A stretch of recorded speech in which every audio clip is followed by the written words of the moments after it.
Hello everyone. So today we're going to talk about what I've been reading and what I received this last week.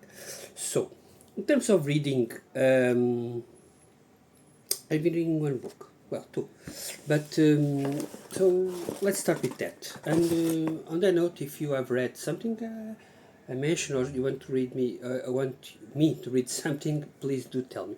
So, I've been reading Bloody Night by Tim Curran. This is one of my favorite horror writers of all time, along with Bentley Little or I was missing the name, Richard Lehman. They are probably my favorite horror writers out there. If I'm missing someone, yeah, probably I have not read it, but yes, I do like a lot of horror, and I always enjoy Tim Curran book. This one deals with four women that are being hunted by these werewolves or kind of shapeshifters, I don't know, and in the beginning they are already captured, and the goal is to hunt them. Basically, they will let them go and separately, and they are hunting them. The story is like that. I guess more than half ago. It's a book of 240 pages, so I'm probably more than halfway there.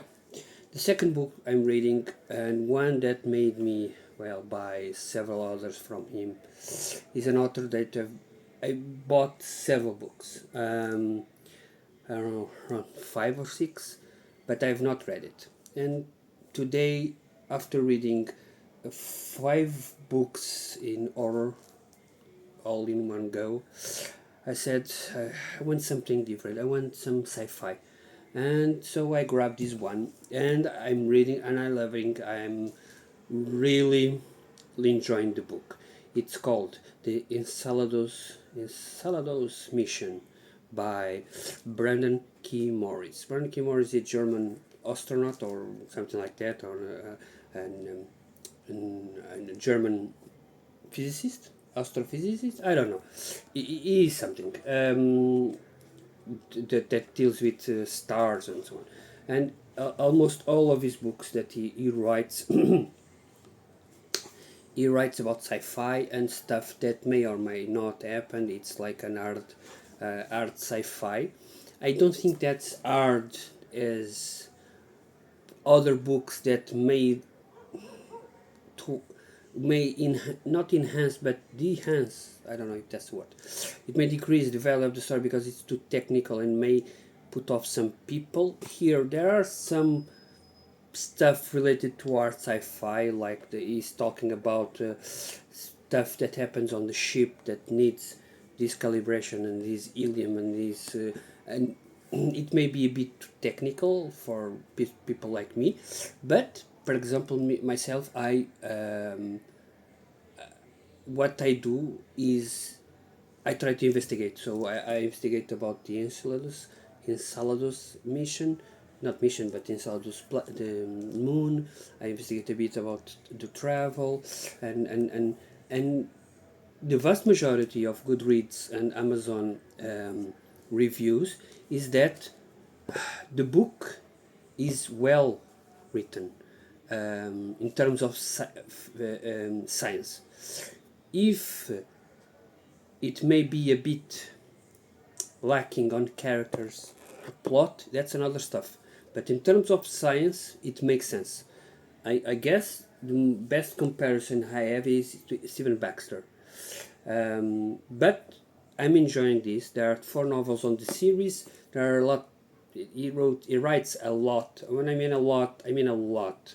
He writes like 7-8 books per year. I don't know how. Some people call it IA. I don't think that is correct, but whatever.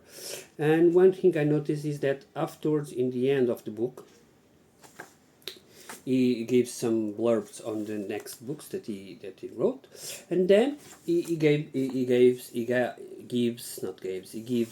stuff related with this particular book. So each book, from what I could gather, because I have like 5 or 6 by him, he has like an introduction, how the planet where the moon was discovered, the orbit, how it deals. So stuff that deals directly with with the moon, and how we'll investigate, how we'll discover, how we'll plan a mission, and it's very very cool, and I really enjoy. There are some technical stuff there, and some I don't know how if it's true or not, but for me it's the plausibility. And there are some acronyms because he throws a lot of acronyms. In the beginning was kind of difficult, but in the end I'm on page 259. There are like 400 and something, and so more than half the way there. It's a slow book, to be honest. I start reading on Monday. Today is Wednesday? No, Thursday. So it's a slow book. It's not a fast-paced thriller, but to be honest, I'm almost good with it to take its time. So yeah. So, and what I read? Well, I did finish two books since I last spoke. I had finished Old Dark Houses and Aurora Wind. I believe I talked about those, and then I finished these two books. This one, it's a Paul Wilson book that gets away from his series of Adversary or the Repairman Jack, or the world that he builds, the world, not world, but the biggest universe within Adversary and Repairman Jack and other novels. And this one deals with kind of, he even talks about this. He was invited to write in a pulp fiction, pulp magazine, something like that, and he wrote this book dedicated to, dedicated not dedicated, but he remembered these books that he read when he was a teenager about Fu Manchu and other masterminds, and these hard-boiled investigators, and so he wrote his own novel. It's pretty good. I really enjoy it. I read it in one go, and it's so these are three stories, and these three stories are connected. Some characters appear on all, but you can read one and be happy, and or read the second and be happy, or a third and be happy. There are small connections, stories that are hinted in one appear in the other. I really enjoyed. Probably it's not the best indicator of how F. Paulson is as a writer, because he tried to mimic these novels from the 30s and 40s, so maybe it's not the best way, but it's good. Then we've got All Hallows by Christopher Golden. I've read stuff by him, yes, but this is the first time I bought something because he was the writer. So basically, um, I read a couple of introductions that he made for books by James A. Moore, and he talks about his friendship with him and how he was there when, well, James A. Moore passed away. And I said, okay, good, you must be a good person, so let's me buy a book for Halloween. Since I was doing reading about Halloween, I bought this one, and unfortunately I didn't enjoy the novel as I hoped. So basically, we've got this story set in 1984 in Massachusetts, I believe, and it's about a family. This basically deals with three families. This is first family wants to make.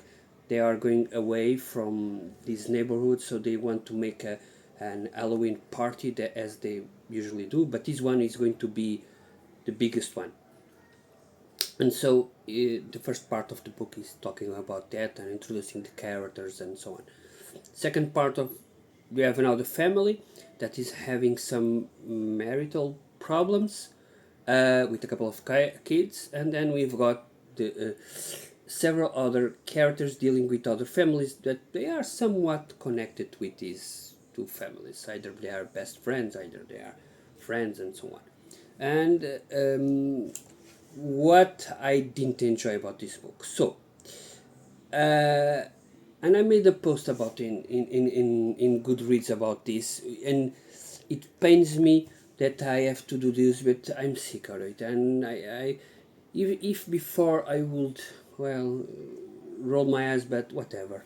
I'm going to give this a good review, and or because the book is not bad, or something like that. I'm sick of it, and I want to stop, and so I this time I did not do that.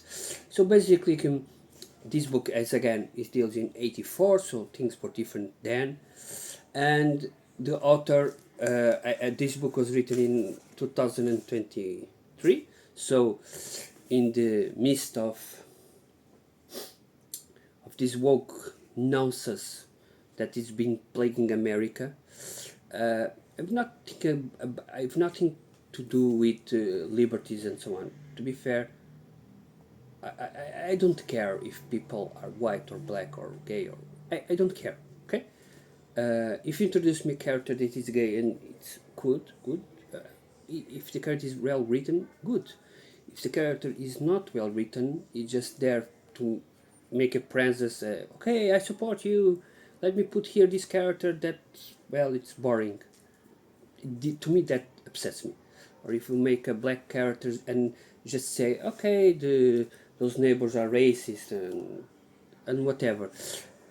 Everyone is sick of it, of these cliches. As I read this book, not read, if I read this book and the characters were introduced, immediately they were portrayed as, when the writer said this character is black and there are other characters pissing on them, you automatically know this character is safe. This character is not going to die. Okay, this one is a lesbian and he loves some other guy or girl, sorry, that is interestingly neighbor. It's like the neighborhood is, as one character says, there are a couple of characters, gay characters in the same street, so there must be something in the water. In 84, again 84, not 2024. Um, all in the same neighborhood, but whatever. And automatically you knew, okay, this character is safe, and this is going to happen to this character, and they are going to kiss, or you immediately knew this is going to happen, and it didn't deviate from that. It's full of cliches. Every white character that is identified as white is bad person or bad character or do something stupid or evil or wrong. Every non-white, non-straight, it's perfection in person. It's absurd that these authors still do this and think, this will captivate people. But they will not. Make the characters normal, man. I mean, normal in sense of a gay character can be the worst person alive. Like, a black person may be bad. It doesn't mean that you're shitting on non-white or LGBT, whatever they call them now, man. It doesn't mean anything. It means that a person is a person. Whether his sexuality is race, it doesn't matter. It can be a good or a bad person. None. Why? I don't know, man. I don't know. They are plagued in America about this bullshit that all non-white are good and white people are the bad people. All white people are bad. They are racist against their own. It's stupid. So it's it's bad. Okay, I didn't enjoy the book as I hoped. I enjoyed the horror, I enjoyed the suspense, but unfortunately it didn't grab me that part because I already knew what is going to happen. So although I enjoyed, I will not recommend it. Sorry. Now, sorry, a bit of a rant. Um, I received two books, and let me just show you. So I had received the first book in the series in a duology that was published by Broken Binding, which was The Sparrow by Mary Doria Russell. And then they published another one, which is The Children of God by Mary Doria Russell. They are both signed. They are beefy, man. They are very heavy, interesting. They are both signed by um, by the author. They are not numbered, but none of their sapphire stuff are. The writing is very thick, which is very cool, and the artwork is very cool. So very realistic. And the first, there are a couple of animals and humanity and so on. In the second novel, interesting.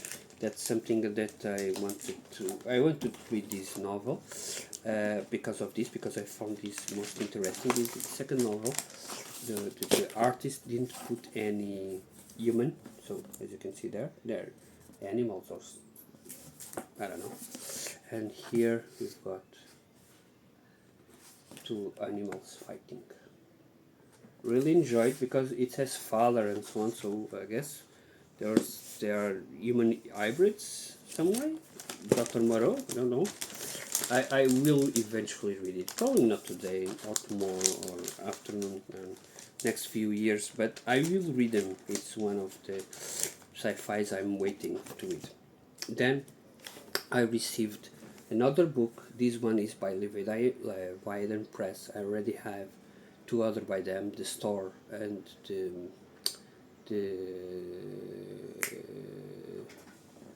Haunted, and this one is The House. Okay, very cool.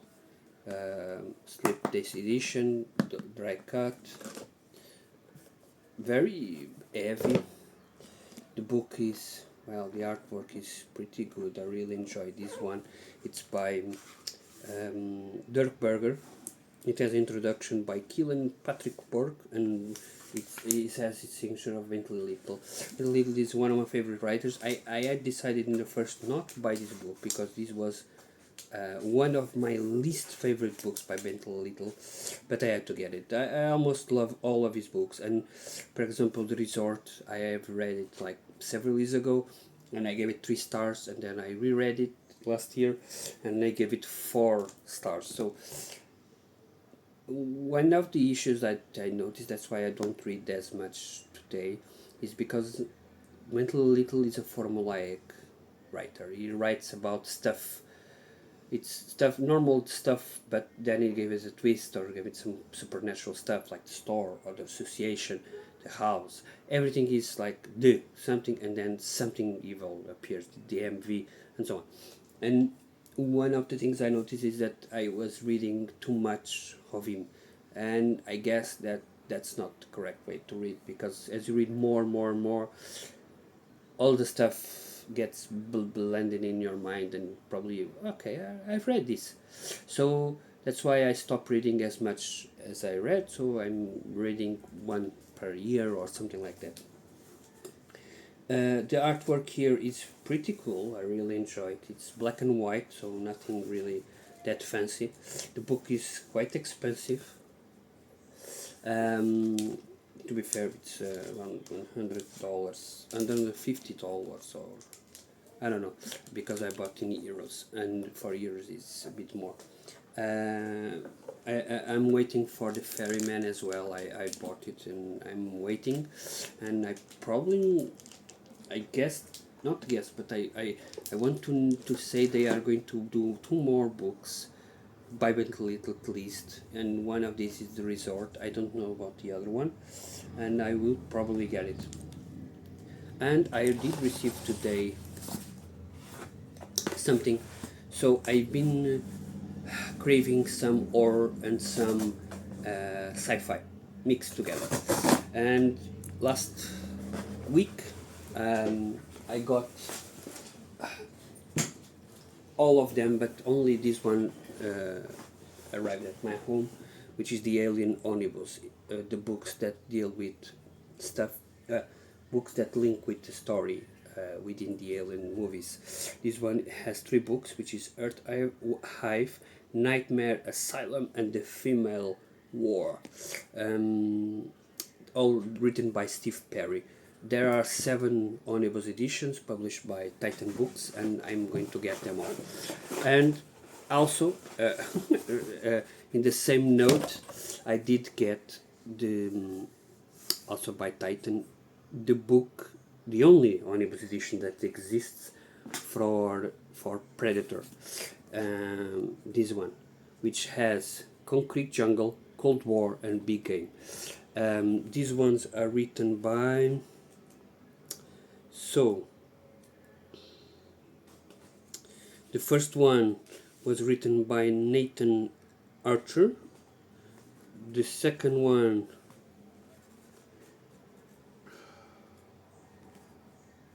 is written by Nathan Archer, and the third one is written by, by Sandy Schofield. Concrete Jungle, I guess it deals with some. It's either, I don't know if this the first book, Concrete Jungle, is something related with the second movie, The Predator 2, which is in Los Angeles and deals with drugs and he trying to kill, yeah, people, the gang members and so on. But this one is set in New York, so it's not the same, but it's very near. It's like David Schaffer has seen it all, from domestic murders to drunk gang executions. But Schaffer never seen a big apple awash with so much blood as tonight, with flayed bodies hung like meat, cure for mealtime. With Schaffer as a close encounter with one of the murderers, he realizes he's running into something much bigger than the police suspect. Can he, even the toughest cop stand up to the ultimate hunter? So it seems very similar. And there are 2 more. One, it's in Siberia, the Cold War, and the third one, it's in New Mexico, so America, United States of America in this case. So yeah, I'm going to receive all other 7. Probably going to, like, I can show you in the next video, because I'm going to receive several, probably 2,000, not 2,000, but 210. I don't know how to say, around 20 books, most of them by Brandon K. Morris, and a couple of them Alien, the 7 books by Alien, and so on. So I'm going to show you them afterwards. Apart from this, I didn't receive that many books afterwards. So yeah, thank you all. Have a great day, and if you want to comment on something I've said, yeah, please do so. I'm sorry about the rant about the book, but yeah, I'm sick of it, and probably another day I would have DNF the book, but I purchased the book, so I wanted to read, and I was interested in the story. Just these cliches that were dragging me down. Again, maybe it's nothing, maybe it's everything. Maybe it's the. I mean, if this book was written probably 20 years ago, I would not be as upset. Probably it's because of the times that we live on, and we are influenced by everything, and yeah. Thank you, and have a great day.